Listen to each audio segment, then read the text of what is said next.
Bonjour à tous et bienvenue dans cette nouvelle vidéo dans laquelle on va parler de réseau PMR, 4G, de réseau LTE. Est-ce que vous saviez que vos réseaux, ils pouvaient être censurés? Oui, c'est pas une blague, c'est un risque et on va en parler tout de suite. C'est parti, on commence. Alors je me suis aperçu que j'avais déjà fait des vidéos par le passé sur la LTE, mais j'avais jamais donné de définition. Donc LTE, certains, j'ai vu que je me posais la question, c'est quoi LTE? LTE, ça veut dire Long Term Evolution. C'est une technologie, enfin grosso modo, c'est ce qui représente, c'est le nom barbare donné à la 4G, tout ce qui est téléphonie mobile 4G. Donc technologie utilisée là-dedans. Et pour les besoins de cette vidéo, moi ce que je vais appeler LTE, je vais l'étendre à tout ce qui est 3G, 4G, 5G. Voilà, c'est dans cette vidéo, quand vous entendez de LTE, parler de LTE ou de 4G, vous verrez que je prends les deux. En fait, c'est la même chose. C'est juste une appellation différente. Et ensuite, vous entendrez parfois parler de PMR LTE, LTE PTT, LTE POC. C'est des termes un petit peu barbares. Qu'est-ce que ça signifie? En fait, c'est tout ce qui est PMR LTE, LTE PTT ou POC. C'est tout ce qui est talkie-walkie comme ça, utilisant les vieilles technologies de... Enfin, c'est utiliser l'appellation des vieilles technologies de talkie-walkie, mais sur un téléphone portable. Donc aujourd'hui, un système LTE-PTT, c'est l'équivalent d'un téléphone mobile avec un bouton push-to-talk sur le côté. Donc PMR LTE, réseau PMR, ce qui veut dire Professional Mobile Radio, utilisant la technologie 4G, donc 3G, 4G, 5G, bientôt 6G quand elle sera sortie. Et vous entendrez également parler de POC, Push to Talk over cellular, ça veut dire grosso modo smartphone avec un bouton sur le côté, avec un bouton Push to Talk. Le bouton Push to Talk, c'est ça. C'est ce petit truc-là. Voilà pour les deux définitions. Et donc l'objet de cette vidéo, ça va être de parler de tous ceux qui utilisent ces systèmes-là, qui sont en train d'arriver sur le marché. Ça pousse petit à petit. Et donc, on va remplacer progressivement les talkie-walkie, les bonnes vieilles technologies de talkie-walkie qui marchaient très bien, par des technologies nouvelle génération en 4G. Voilà pour les définitions.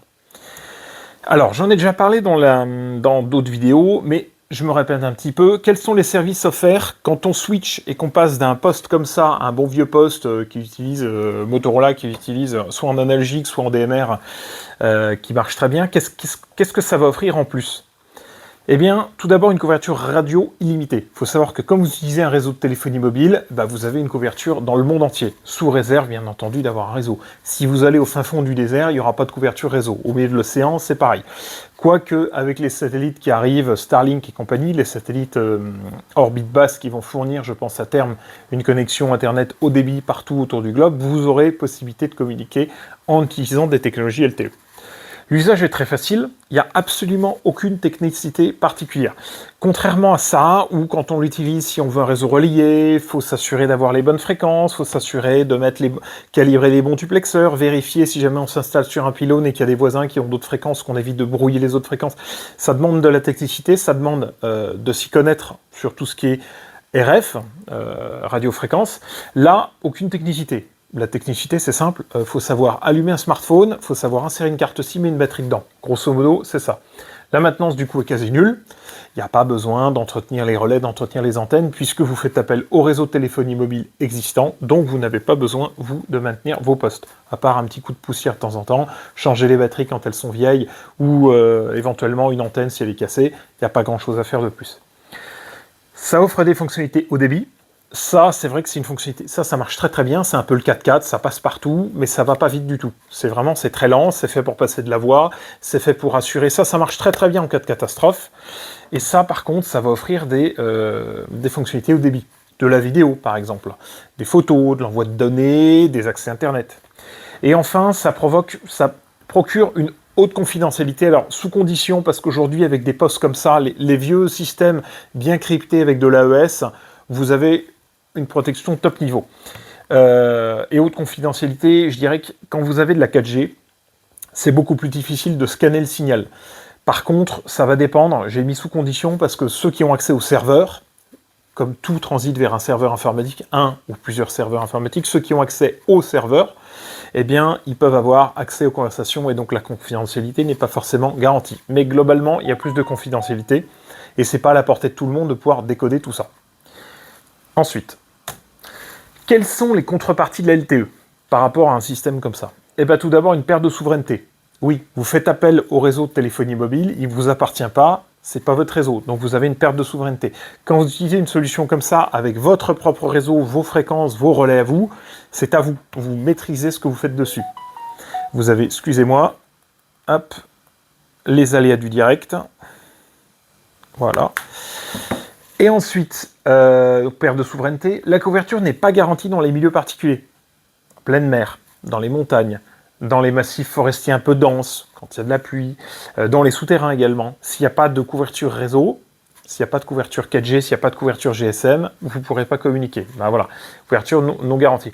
La résilience n'est pas garantie face aux événements climatiques intenses. On parle de changement climatique, on dit qu'il va y avoir des étés de plus en plus chauds, on sort de plusieurs semaines d'incendies en France, il va y avoir des hivers également de plus en plus froids, il va y avoir des intensités des phénomènes climatiques de plus en plus intenses, des inondations. Bon bah ça, c'est pas garanti. Votre réseau, il n'est pas garanti qu'il fonctionne. Si jamais vous faites face à un gros événement climatique, il peut tomber en rade et le temps qu'il soit remis, bah, vous ne pouvez pas communiquer. À l'inverse, un système comme ça, il peut également tomber en rade. Un incendie, ça brûle tout, que ce soit de la 4G ou que ce soit votre réseau. Par contre, si jamais vous avez prévu, vous avez fait un système résilient en cas d'inondation, par exemple, que vous avez rehaussé vos relais, qui sont enfermés dans des boîtes, qu'il y a des batteries et que vous êtes autonome pendant plusieurs heures, votre réseau, il continuera de fonctionner.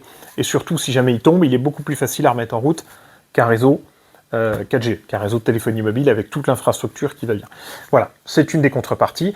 Également, vous avez les risques de cyberattaque, panne et bugs informatiques. Bon, il faut savoir que quand vous faites appel à un réseau informatique, automatiquement, il y a des risques de panne, il y a des risques de bugs, il y a des risques d'attaque de type cyberattaque. Voilà, ça c'est indéniable, que vous n'aurez pas forcément avec ça. Avec ça, vous aurez plus des risques de brouillage, mais pas directement de risque de cyberattaque. Et enfin, vous pouvez avoir une problématique autour du traitement des données, suivant là où se trouve le serveur. On va en parler juste après. Qui traite les données, qui y a accès, comment c'est conservé, est-ce que c'est à l'étranger, est-ce que c'est en France, est-ce que c'est la CNIL qui gère, est-ce que c'est un autre organisme, les USA par exemple ont une politique de traitement des données beaucoup moins regardantes que nous en France avec la CNIL. Voilà, ce sont les contreparties quand vous utilisez des solutions LTE. Maintenant, je voudrais parler des risques géopolitiques. C'est un sujet, j'avais déjà fait des vidéos par le passé sur la LTE. J'avais jamais abordé ce risque-là, mais pour moi, il est important de l'aborder maintenant parce qu'on est dans un contexte géopolitique particulier où on ne sait pas très bien ce qui va se passer. On a une espèce de guerre, des signaux faibles, une espèce de guerre qui s'approche sous une forme qu'on ne connaît pas encore. Et donc, je voulais aborder ça parce que si vous choisissez une solution LTE, vous pouvez être exposé à ces risques politiques. Vous pouvez avoir trois types de risques. Deux types de risques pour moi, et puis le troisième, c'est les risques de censure et les risques d'espionnage. On va en parler.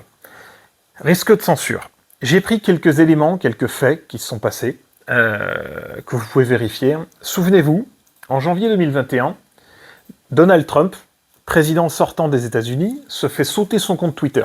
Donc c'est-à-dire qu'on a dit, t'es président des USA, on te fait sauter. Donc censure. Alors vous allez me dire, quel rapport avec la LTE ? C'est un compte Twitter. Un compte Twitter, c'est un système informatique, c'est les réseaux sociaux, mais ça n'empêche qu'il y a un mec qui ne plaisait pas, on lui a fait sauter son compte. Le mec qui ne plaisait pas, en l'occurrence, c'était quand même le président des États-Unis à l'époque. Également, il a basculé sur Parler pour pouvoir s'exprimer, donc qui est un équivalent de Twitter, qui a été controversé, je ne rentrerai pas là-dedans. Eh bien, qu'est-ce qui s'est passé ? Parler, le réseau social Parler, était hébergé sur des serveurs Amazon AWS. Amazon, il faut savoir que c'est un poids lourd qui fournit plein de serveurs dans le monde. Je crois que je ne sais plus quels sont les chiffres, mais à mon avis, c'est les 2/3 par là. Donc, les chiffres que j'avais vus à l'époque, donc qui sont peut-être plus importants, on parlait de 2/3 ou 3/4 des serveurs dans le monde sont fournis par Amazon AWS. Ça a peut-être changé, mais bon, c'est pour indiquer que c'est un poids lourd. Eh bien, Amazon AWS a fait sauter le serveur sur lequel était hébergé Parler. Donc il faut savoir que ce sont des serveurs qui sont des machines virtuelles. Certains qui font de l'informatique connaissent peut-être, moi-même j'en utilise. Je suis chez Google, je suis chez Amazon, je suis chez Microsoft avec Azure. Tout ça, ce sont des systèmes américains et si jamais vous êtes hébergé chez eux et qu'il y a un problème avec vous, ils n'hésiteront pas à vous faire sauter le truc. Donc ça, vous voyez, si jamais votre serveur LTE, il est stocké sur un de ses fournisseurs et que le fournisseur vous a dans le pif ou que l'État en question, dans le pays où est logé le serveur, vous a dans le pif, il peut vous faire sauter. Également, avec la guerre Russie-Ukraine, qu'est-ce qui s'est passé ? on a brutalement gelé les actifs russes, des actifs de certains oligarques russes. On lui a dit, parce que t'es russe, t'es un oligarque, on vient de saisir ton yacht, on vient de saisir tes biens, on vient de saisir tes réserves de change, donc tes différents comptes que tu avais à l'étranger. Alors, c'est pas des serveurs qu'on a saisis, c'est de l'argent. On vient également faire de la discrimination. Parce que t'es russe, on n'aime pas ta gueule, t'as rien fait, mais t'es juste russe, on vient t'interdire, voilà, te mettre des restrictions diverses et variées. Pendant le Covid également, on a eu des sacrées restrictions, entre vaccinés, non vaccinés, il y avait une controverse autour du vaccin, les vérités commencent à sortir, ça a mis le temps. Pareil, il y avait énormément de censure. Donc ça, c'est un risque qui aujourd'hui a été mis en application ces 2 dernières années, qui marche très bien. Les États ont compris qu'à partir du moment où on avait une parole qui dérangeait, ça peut être la vérité, mais une parole qui dérange, on coupe. Donc si votre réseau LTE, il dérange, il est utilisé à des fins politiques, géopolitiques, diplomatiques, et qui dérange, ils n'hésiteront pas à vous le faire sauter. Voilà, je voulais insister là-dessus, risque de censure. Également, risque d'espionnage. Les serveurs situés hors de France. Tout ce qui est Chine, USA, on parlait d'Amazon AWS, ils ont des serveurs un peu partout dans le monde. Il y a également la Chine. Moi, je ne fais pas confiance aux serveurs qui sont logés en Chine. La Chine se veut être une énorme puissance. Aujourd'hui, ça doit être numéro 2, numéro 3 en termes de puissance mondiale. Ils veulent dominer le monde, ils veulent contrôler, ils veulent faire comme les USA. Les USA, on sait qu'ils écoutent tout le monde. Bah, la Chine, c'est pareil. Si vous achetez une solution LTE avec un serveur qui est localisé en Chine, je ne suis pas sûr que la confidentialité dont je parlais ici, elle soit vraiment respectée, parce que le gouvernement chinois, à mon avis, il vous enregistre. Voilà, donc ça, c'est des questions à creuser avant. Et enfin, pour couronner le tout et pour appuyer ce contexte de risque géopolitique, je voulais vous montrer le contexte actuel dans lequel on vit. On est une guerre aux portes de l'Europe actuellement, Russie-Ukraine, j'en ai parlé, normalement vous êtes à peu près tous au courant si vous regardez un minimum la télé ou si vous suivez un minimum l'actu, même ceux qui n'ont pas de télé. On fait face actuellement à des difficultés économiques, avec des pénuries alimentaires, pénuries énergétiques, une hyperinflation, qui ne va pas s'arrêter malgré tous les discours politiques qu'on nous dit, une dévaluation monétaire, tout ça lié à la planche à billets, quand on imprime des billets massivement, c'est ce qu'on appelle l'argent gratuit, qu'on a fait massivement pendant le Covid, mais ça remonte à il y a des années, il y a plus de 10 ans, forcément on dévalue la monnaie, donc l'euro vaut plus rien, donc l'euro est plus concurrentiel. Voilà. On se retrouve dans un contexte, finalement, avec des tensions autour du globe, où d'un simple petit conflit, on part déjà d'États surendettés, ensuite on rajoute un Covid qui vient tout foutre en l'air, on rajoute une guerre Russie-Ukraine qui a tendance à s'étendre, et on se retrouve avec des tas de tensions autour du globe, entre l'Europe, les USA, la Russie, les grandes puissances comme la Chine, il y a la Corée du Nord qui commence à se mêler du truc, il y a Taïwan qui va peut-être se faire bouffer par la Chine. Tout ça crée des tensions, et fait que ça crée du risque géopolitique. Donc, si vous avez des réseaux informatiques et que vous vous servez de ces réseaux à l'extérieur de la France, par exemple, ici je fais mes vidéos parce qu'on est en France, ça peut poser problème, on peut très bien vous couper. Également, je ne sais pas si vous vous souvenez, Emmanuel Macron, il a dit à plusieurs reprises qu'on entrait dans une économie de guerre. Ça n'a pas été vraiment repris par les médias, ou très peu. Économie de guerre, si vous vous rendez compte, si vous prenez l'histoire de ce que ça veut dire, ça remonte à la Seconde Guerre mondiale, ça veut dire finalement on va mobiliser tout le monde pour contribuer à l'effort de guerre. On va venir se servir sur vos comptes bancaires, sur votre épargne, et on va mobiliser les entreprises pour que leur production soit redirigée pour contribuer à l'effort de guerre. C'est ça que ça veut dire grosso modo. Donc c'est des moments de tension en perspective, c'est pas des moments agréables. Et enfin, tout ça, ces risques géopolitiques sont appuyés également par des politiques français incompétents, qui pour moi manquent de sagesse et manquent de clairvoyance et qui nous emmènent tout droit à la guerre. Donc je suis pas devin, je ne sais pas ce qui va se passer, je regarde juste ce qui se passe au niveau économique, au niveau politique, tout est très lié et les problèmes sociaux qui vont suivre également avec ça. Je ne sais pas où on va. Pour moi, on a tous les signaux faibles d'une guerre, sous une forme que je ne connais pas. J'espère me tromper, et j'espère que si l'économie repart et que les tensions baissent, ce sera beaucoup mieux, et vous pourrez à ce moment-là squeezer cette vidéo et vous dire très bien, il n'y a plus de risque géopolitique, il n'y a plus de risque pour mon réseau, je peux prendre ce que je veux. Malheureusement, je crains que ce ne soit pas le cas. Bref, je m'étends pas davantage sur le sujet, je voulais vraiment insister sur ce nouveau risque qui, pour moi, commence à devenir un risque un peu prédominant et qui a un lien avec nos réseaux radio. Maintenant, on se dit, bon, c'est bien, il y a des risques. Est-ce que je peux m'en prémunir ? Oui, je vous donne ici quelques solutions pour vous prémunir de ces risques. Pour les risques de censure et d'espionnage, déjà, privilégiez des serveurs localisés en France.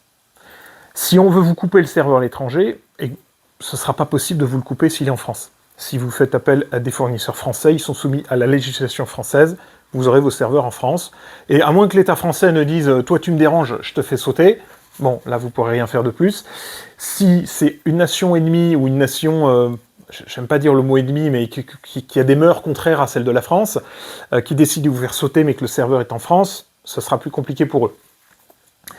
N'hésitez pas à dupliquer vos serveurs chez plusieurs fournisseurs différents, si jamais il y en a un qui tombe en rate, si jamais il y en a un qui se fait attaquer, si jamais il y en a un qui se fait sauter, si vous avez plusieurs serveurs, eh ben, vous aurez un autre fournisseur et ça va mieux fonctionner.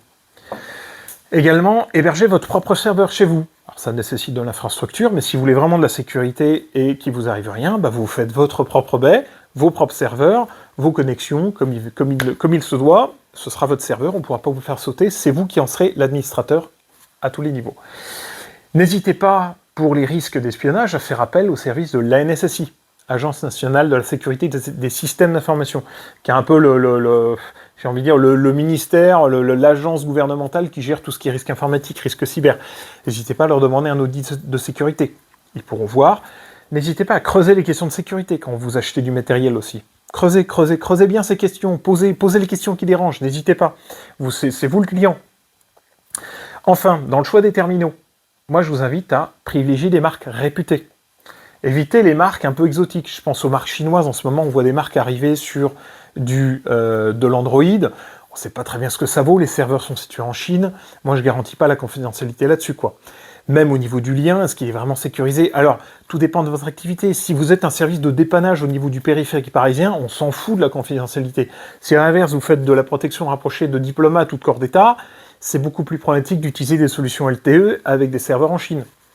Voilà, donc, privilégiez des marques réputées. Faites attention, choisissez, creusez vos questions. Adaptez vos choix aux contraintes de sécurité et à la sensibilité du réseau. Ce que je vous ai dit, entre le dépanneur ou la protection rapprochée de corps d'État, c'est pas le même niveau de criticité, c'est pas le même niveau de sensibilité. Également, le choix du réseau mobile. Privilégiez les opérateurs avec une meilleure couverture. Suivant l'endroit où vous allez l'utiliser, vous avez une meilleure couverture par rapport à d'autres réseaux. Privilégiez ce réseau-là. Également, un bon choix, il y a le RRF qui arrive, Réseau Radio du Futur, qui va être en fait le futur réseau utilisé par la police, les pompiers, le SAMU français, qui utilise des smartphones comme ça, en 4G, nouvelle génération, un truc super sécurisé. Il va y avoir 2 opérateurs de référence qui vont être utilisés sur les 4 opérateurs. Orange, SFR, Bouygues, Free, il y en a 2 qui vont servir pour héberger le RRF en priorité. Basculer sur un de ces 2 opérateurs. Je me suis laissé entendre dire, en lisant des coupures de fresque, que Orange était dans le coup. A priori, peut-être que Orange, ça peut être un bon coup. Si Orange fait bien partie des opérateurs de référence du RRF. Et enfin, n'hésitez pas à tester le matériel avant d'investir. Testez bien, creusez, voilà. N'hésitez pas, c'est vous le client, c'est vous qui payez, il faut tester tout ça. Voilà. Je vais vous prendre maintenant un cas d'école, pour se prémunir des risques. Moi, j'ai eu l'occasion de tester Ecom. J'ai fait des vidéos sur le sujet d'ailleurs, vous pouvez retrouver, elles étaient fin 2021 si je me souviens bien. N'hésitez pas à voir dans cette chaîne les vidéos sur les différents matériels Ecom. J'ai pu tester le IP500, alors je sais plus si c'était le 501H ou le 503H, je vous mets une photo là, d'ailleurs ici, et le bimode IP730D, IP740D, qui est un bimode NXDN et LTE. Je vous mets les photos là, elles vont s'afficher. Donc, que fait Ecom ? Alors, je ne sais pas si je leur fais de la pub gratos, hein, j'ai pas d'action chez eux, mais j'ai juste eu l'occasion de tester leur solution LTE. Les autres, j'ai pas pu tester, j'ai contacté Itera, ils m'ont jamais répondu, et Motorola, il faudrait que je m'en occupe pour avoir l'occasion de tester leur matériel. Bah, c'est une solution, ils font des solutions LTE multi-opérateurs, moyennant le prix du poste, ainsi qu'un abonnement avec une carte SIM multi-opérateur d'environ 10 ou 15 € par mois, suivant l'usage que vous en avez. Vous avez une solution complète, et vous pouvez l'utiliser dans le monde entier. C'est une marque japonaise, mais je me souviens que j'avais interviewé le patron d'Ecom France à l'époque, qui d'ailleurs que je remercie pour son temps qu'il m'avait accordé, m'avait parlé de serveurs redondés, serveurs localisés en France. Donc il y a des serveurs en France qu'il avait sélectionnés, dans des data centers qualifiés contre le feu, avec des restrictions au niveau des accès, avec des alimentations électriques redondées. Donc il avait choisi un fournisseur, un ou plusieurs, alors ça il ne me l'a pas dit, 2 serveurs, 2 data centers différents localisés en France pour y héberger ces serveurs. Ils donnent la possibilité pour ceux qui veulent davantage de sécurité d'héberger leurs propres serveurs. Leurs solutions LTE ont été développées en partenariat avec la NSSI, tout ce qui est question de sécurité, tout ce qui est accès restreint, tout ce qui est filtrage IP, tout ce qui est VPN, tout ça a été vu avec la NSSI. Ça, pour moi, c'est des gages de qualité. Quand je vous disais, là, juste avant, privilégier les marques réputées, l'ICOM, pour moi, ils ont bien fait. Serveur en France, serveur redondé, possibilité d'avoir son propre serveur, visa de la NSSI, tampon. Je me dis, bah ça, c'est il y a une garantie qualité derrière. Il y a une garantie d'une certaine sécurité, d'une certaine confidentialité. Et enfin, le RRF, Réseau Radio du Futur, qui est en train d'être mis en place, c'est également inspiré de ce qu'avait fait ICOM. On va les regarder, forcément, c'était une solution qui existait sur le marché, donc, ah tiens, comment a fait ICOM? Est-ce qu'il y a des choses à reprendre? Est-ce qu'il y a des choses intéressantes? Donc, pour moi, ICOM, encore une fois, j'ai pas d'action chez eux, mais ils ont quand même une garantie qualité. Il y a plusieurs facteurs qui font que, si je devais choisir une solution, je m'orienterais vers ça. Les yeux fermés, en étant moins regardant. Les solutions chinoises avec du Android qui tourne sur des terminaux, on ne sait pas où, j'irai pas forcément conseiller ça à des clients. Vous voyez? Bon. Maintenant, si vous voulez encore plus de sécurité, vous voulez encore plus de sécurité, vous voulez encore plus de garantie, vous voulez vraiment être sûr que ça va fonctionner, bah moi je vous invite à basculer sur le RRF. Le RRF, il est en train d'arriver, Réseau Radio du Futur, ils vont équiper la police, les pompiers, le SAMU, toutes les forces de sécurité françaises. Il va sans doute falloir être éligible. J'imagine que police municipale, elle est éligible. Le taxi du coin, je ne suis pas sûr qu'il soit éligible au RRF. Mais si vous voulez vraiment de la sécurité, que vous voulez que ce soit hébergé sur des serveurs français, en l'occurrence le RRF, c'est le ministère de l'Intérieur qui héberge ce truc, avec une surveillance 24 heures sur 24, avec une garantie de fonctionnement, avec des contrats signés auprès des opérateurs de façon à remonter des réseaux en moins de 6 heures si jamais ça tombe en rade, bon bah le RRF, ça peut être une solution. Encore faut-il que vous y soyez éligible. Si vous voulez davantage de sécurité également, utilisez des solutions bimode. LTE, donc la 4G, mais vous pouvez avoir également une solution PMR, les bons vieux PMR classiques, avec une transmission analogique, un XDN, DMR, des PMR. Ça, par exemple, c'est la bonne vieille transmission, mais vous avez des portatifs comme celui que j'ai pu tester, là, je vous raffiche la photo là, le 740D ou le 730D, ils font les deux modes. Et vous avez la possibilité, quand il n'y a plus de réseau 4G, de communiquer avec ça. Et avec ça, ça communiquera en PMR, en analogique ou en numérique, avec les vieilles technologies. Vous aurez de la voix, ça marchera 99,9% du temps. Parce que c'est des solutions 4x4 qui résistent à tout. Également, une chose que vous pouvez voir, que vous pouvez faire si vous voulez plus de sécurité, montez votre propre réseau 4G, 5G. Je sais que ça se fait lors de certains événements. Alors vous serez limité par la couverture, mais vous aurez votre propre réseau, vous en serez l'administrateur. À voir en fonction du coût, si c'est intéressant ou pas. Voilà. J'en arrive, je vois que ça fait presque 23 minutes, j'en arrive à la conclusion. Eh bien écoutez, conclusion, 4 points. Moi je vous inviterai du coup, si vous basculez sur des solutions LTE, ce qui est l'avenir, le marché pousse en ce sens, à bien choisir votre fournisseur de solutions LTE.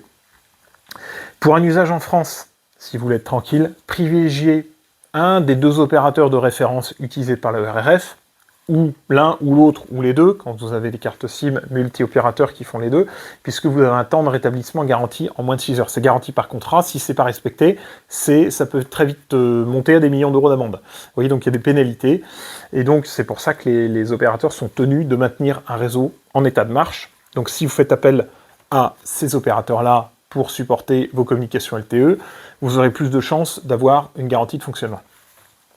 Adaptez bien votre choix aux enjeux de votre réseau. Sensibilité, criticité, préemption. Ce que j'appelle la préemption, c'est si jamais le réseau est congestionné et qu'il faut rentrer en premier, le RRF est prévu pour qu'il préempte tous les autres appels, c'est-à-dire c'est un peu comme une ambulance qui se faufile avec un gyrophare, une sirène en disant « laissez-moi passer, je suis prioritaire sur la communication ». Donc même un réseau congestionné, vous pourrez communiquer avec du RRF. C'est pas forcément garanti avec d'autres solutions. À adapter encore une fois à vos besoins, à votre sensibilité, à votre criticité. Si vous êtes le dépanneur du coin ou le dépanneur du périphérique parisien, bon, c'est pas hyper critique. Vous voyez ? Creusez les questions de sécurité, n'hésitez pas. Creusez bien. Les questions de sécurité, faites appel à la NSSI avec les certifications. Creusez tout ça, creusez. Si jamais vous avez en face un doute sur la personne, typiquement des commerciaux, moi j'ai déjà eu plein de commerciaux qui me bullshitaient, c'est hyper facile. Prêchez le faux pour savoir le vrai. Je vous donne un truc.